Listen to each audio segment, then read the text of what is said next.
Hello and welcome back to my AuthorTube conversation series, I suppose. If you're new here, I am Sarah Scharnumber. If you're returning, hello again. Thank you for coming by and checking out this video. Today I wanted to talk a little bit about money and whether or not we should be disclosing our earnings and what that means. Let me preempt this conversation by telling you that I make tens of dollars every year on books. Yeah, so there we go, I guess. So I just wanted to kind of put that out there so that you guys knew where I stood on this particular subject. I don't make a ton of money, which is why I don't talk about it. I don't honestly care if people have an idea of how much money I make, but genuinely there's not enough of it to really talk about. So the first thing I wanted to talk about is that money is the kind of thing that a lot of people are not comfortable talking about, no matter what their background is. In a lot of cultures, it is not appropriate to talk about your money. And it's also just not nearly as safe to talk about it on the internet. There are stories all the time of people who win the lottery and then get murdered, and that's always for money. And so maybe disclosing how much you're making might be risky.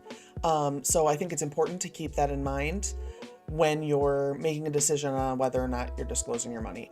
Obviously, I don't think that tens of dollars is worth worrying about. If somebody wants to come rob me for $50, that seems like an awful extreme thing. Also, you don't get it all at once. So to start out with, I don't think anyone owes it to anyone to disclose how much money they make. When someone wants to disclose how much money they make, that's pretty cool. It's neat to see how things break down, especially if they're including different income streams. Even more if they're including income streams I'm unfamiliar with. If they're talking about YouTube payouts and Twitch payouts, I know how those work. But when someone wants to talk about, I write for this podcast or for this video, or I do video editing, or things like that, I find those things very interesting. And I also think it's very educational to see what is lucrative for other people, so that maybe you have an idea of what would work best for you to try. So I do think that's pretty cool, but I don't think that anyone owes that to anyone else. The next thing I want to talk about is that, I know when people are talking about disclosing money, they're typically talking about book sales, but there are other places that people get money from, and I think it's important to note that. When you see someone saying that they make $8,000 a year on books, that doesn't mean that they only make $8,000 a year. They might have a Patreon, they might be making YouTube AdSense and Twitch AdSense. They may be doing what I like to call mercenary work, which is work for pay. Somebody tells you, hey, I need you to write an article on chimpanzees, and you write an article on chimpanzees. And someone says, I want you to write an article on how grass grows, so you find out how fucking grass grows and you write an article. There is no shame in that game. And if it's making your ends meet, absolutely. But it is a different sort of income source. So a lot of people who might disclose what they make selling books might not drop that number down, or their Patreon number down, or their Twitch subscribers. They might keep those separate. So I think sometimes disclosing what you made when you're limiting what disclosures you're making is honestly probably more confusing and may even be discouraging to other writers, especially new writers. So I think it's important to be very clear about what you're disclosing, be very clear about what you're not disclosing, and at the end of the day, it's your prerogative to decide if you're disclosing anything and what that would be. The next thing is that a lot of people have day jobs. There are a lot of people who have day jobs and just don't talk about them because they don't particularly want you to know. We go back to that privacy on the internet thing. I write under my maiden name. I work under my married name. So when people get emails from me from my office, if they Google that person does not come up with my YouTube channel where I am into all the fuckery. So I 100% understand why people might not want to talk about their day job. Some people don't want to tell you they have a day job, and that's also their prerogative. The key there, though, is to not pretend you don't, to just not mention it. If you start lying about not having a day job, if it comes out that you do, it's probably going to look weird at the best, and may actually cause people to get very angry with you at the worst. So I would recommend avoiding the question. If you're going to be interviewed by someone, tell them before the interview that you're not comfortable talking about that. Those kinds of things, because at the end of the day, you get to do what you want to do. And having a day job doesn't change your writing. The next question is, how much money earned is enough money earned? I feel successful when I get a paycheck from Amazon or wherever. I know a lot of people have an idea of what they would like to do, where they'd like to end up. So why don't you guys let me know down below what you think your ideal income would be if you could just say, like, from my author platform, I would like to earn $40,000 a year. That's cool. I'm interested to know what people think would be kind of a successful income in writing. What people think, does it matter if a person has a day job or not on whether or not their writing is successful?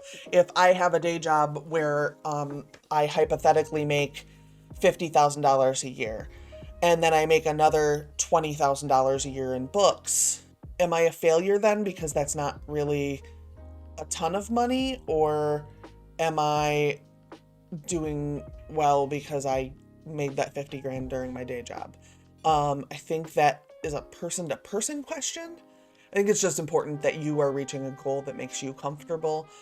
If you consider $10,000 a year a full-time author and you're not doing other things, or you are putting in 40 hours, or you're putting in 30 hours, and that's what you call full-time. And, you know, I think that there's room for wiggle room. But I do think that telling people what you mean by that then is super important, because sometimes I think if you watch 2 or 3 different channels and they all have a different definition of what full-time author means, I think that might get confusing. And I think that might be the underlying problem with people feeling like that title is misleading. And the last thing is that being a writer is unlikely to make you rich. That's a thing that we're told over and over and over and over and over again. Obviously, some people do manage to, you know, strike it big with a book here or there, and all of a sudden there's a bunch of money, or they strike it big with a bunch of books, and then there's a lot more money. Those are outliers. It's survivor bias. It's the idea that you only hear from the people who have had those success stories. If every success story was evened out by the statistic equivalent of failure stories, I think most people would be shocked, because they hear these, you know, you go to a college and you go to a book lecture and it looks so easy. This is just a regular person. They are so nice. You know, they just chat and then sign your book, and that would be the coolest life ever. But at the same time, that doesn't mean that this person is rich, even if they're able to, you know, go around the country and do book signings and go to colleges. Also keep in mind that most of those things are paid by an honorarium usually. So keep in mind that that is also part of writing income. So if you see someone who's doing a lecture at a school or whatever, just keep in mind that that is also part of their writing income, and that is part of how they supplement book sales being, you know, on and off, and money coming in sporadically, as a lot of us are familiar with. So I think the other thing I may have said was last, but this one's last now, is that I really want to point out that you don't have to be making a full-time living off of writing to be successful. A modest income is totally awesome, and if you're selling books, you're doing more than other people are.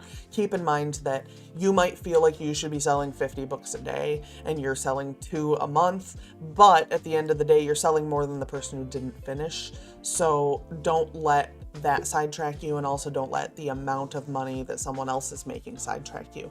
Keep in mind that some of the people that you might see on AuthorTube might have built relationships in big companies. They might have been publishing since long before they came here. Those sorts of things are super important as to whether or not you're able to make ends meet with your writing money.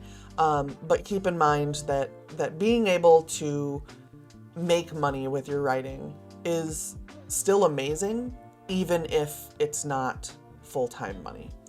So please let me know down below what you guys think of this conversation. I'd love to talk some more about this. Hopefully I will see you guys again next week for another episode of AuthorTube Community.